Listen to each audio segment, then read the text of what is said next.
If criticism ruins your day, if one comment can send you spiraling, if you constantly replay conversations wondering what people meant, in this video, you're going to learn why criticism hurts so much, why you take things so personally, and how to become the kind of person who can hear feedback without questioning their worth.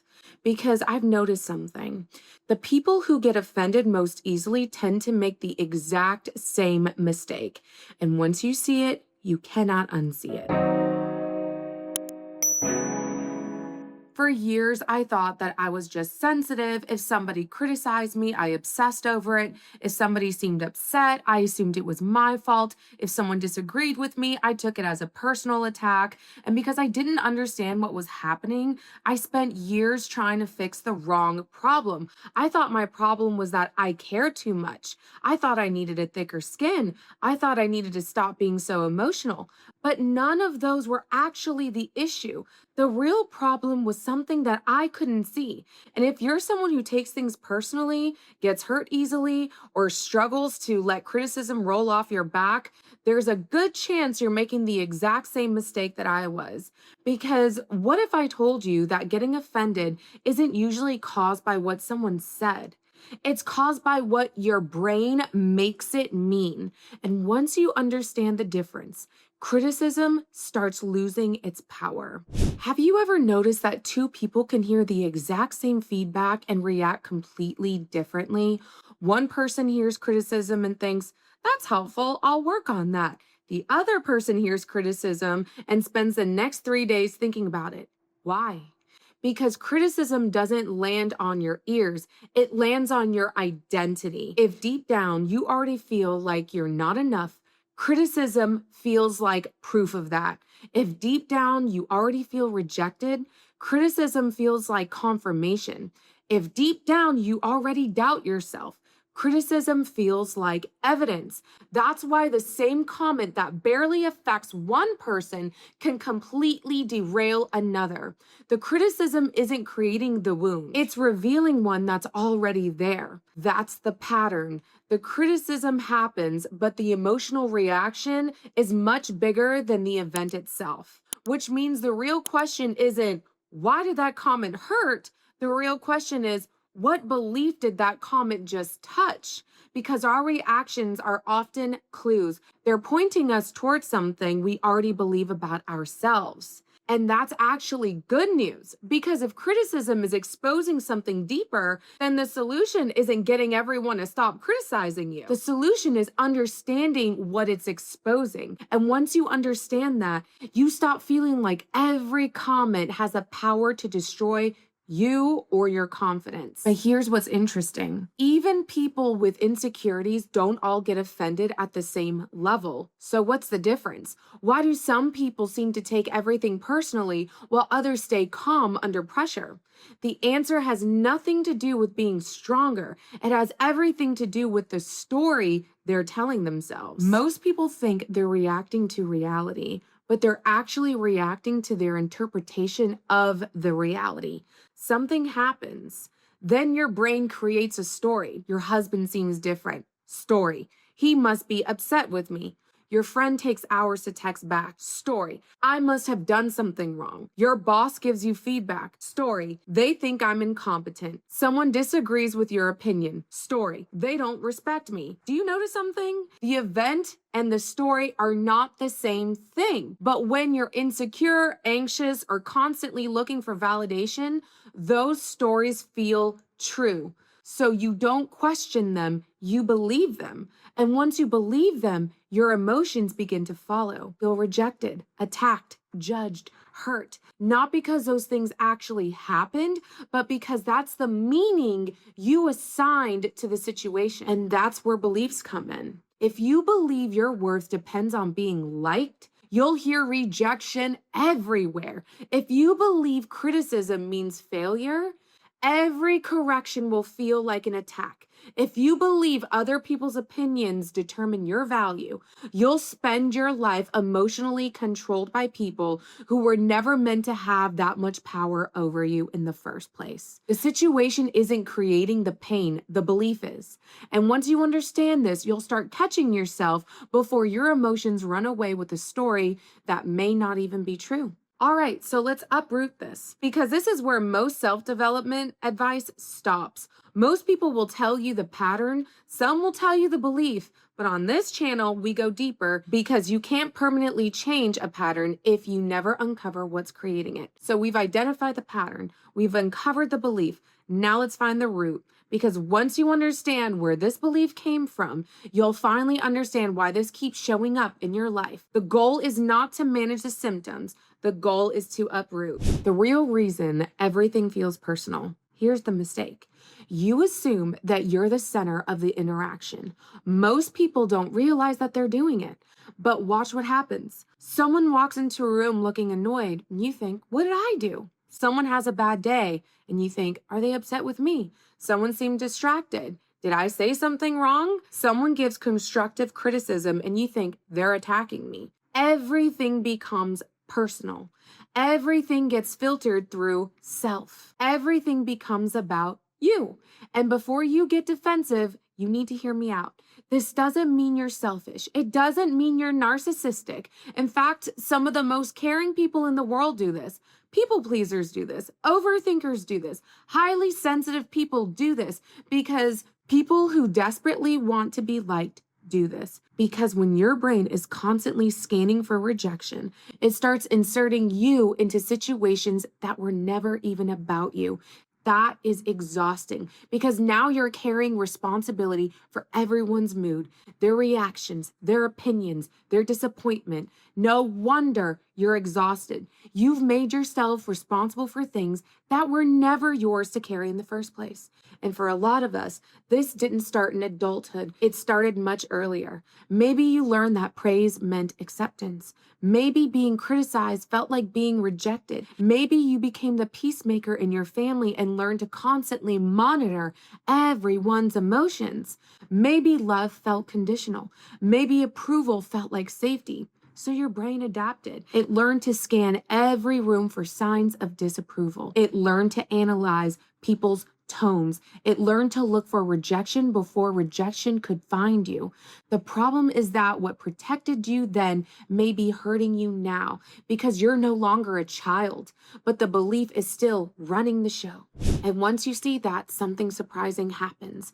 You stop asking, what is wrong with me? And you start asking, is this belief true? Now let's go even deeper. Sometimes what we call hurt feelings is actually ego, not arrogance. Not thinking you're better than everyone else, a much sneakier version. The belief that people should understand you, agree with you, validate you, and automatically see your intentions, give you the benefit of the doubt. And when they don't, you get hurt. But here's the truth. People will misunderstand you. People will judge you unfairly. People will disagree with you. People will criticize you. And emotionally mature people understand something emotionally reactive people don't. Being misunderstood is not the same thing as being attacked. Think about how much freedom is hidden in that sentence.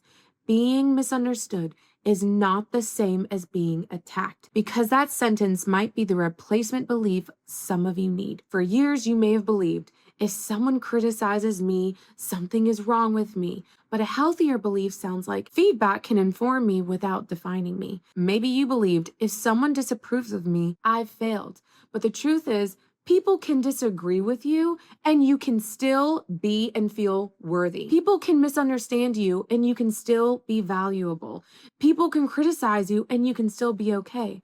This is why uprooting matters, because when you only focus on the pattern comes back. When you change the belief underneath the pattern, everything starts to change. That's the difference between managing a symptom and creating a transformation. And if you're realizing that you spent years trying to fix your reactions without understanding the root cause, you should subscribe because that's what we do here. We don't just fight the symptoms, we uproot them. Now, have you ever met someone who receives feedback calmly? They don't get defensive, they don't spiral, they don't spend 3 days replaying the conversation. Why? Because their identity isn't on trial. That's the difference. Secure people understand something that most people don't. They've replaced the old belief. They no longer believe that their worth rises and falls on somebody else's opinion. They no longer believe criticism determines their value. They no longer believe approval is proof that they're enough. So feedback becomes information, not condemnation. Correction becomes growth, not rejection. A disagreement becomes just that, a disagreement, not proof that they're worthless. And that's why confidence isn't believing that you're perfect. Confidence is knowing that you'll be okay when you're imperfect. Once you understand that, criticism loses its ability to control you. So how do you start changing this today? The next time you feel offended, don't immediately react. Pause, take a breath, and walk yourself through 4 questions. Number 1, what actually happened? Not your interpretation, not your assumptions, just the facts. What words were said? What actions took place? Most of us skip this step and jump right into a story, which leads us into the second question. What am I telling myself? Maybe the story is they don't respect me, they think I'm stupid, they're disappointed in me, they don't like me. Write it down if you need to, because once a story is visible, you can stop treating it like it's a fact. Third, what evidence do I have that this story is true? Not feelings, keep them out of it. Evidence. Could there be another explanation?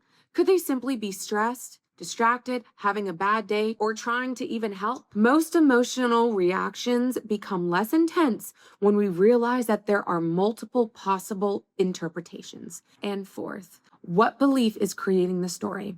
This is the most important question, because if your story is, they think I'm incompetent, the belief underneath it might be, my worth depends on being competent. If your story is, they don't like me, the belief underneath that might be, I need everyone to approve of me. Once you identify the belief, don't stop there. Challenge it. Ask yourself, is this belief actually true? Where did I learn it? Who taught me this? And what would a healthier belief sound like? For example, instead of everyone needs to like me, try not everyone has to like me in order for me to be worthy.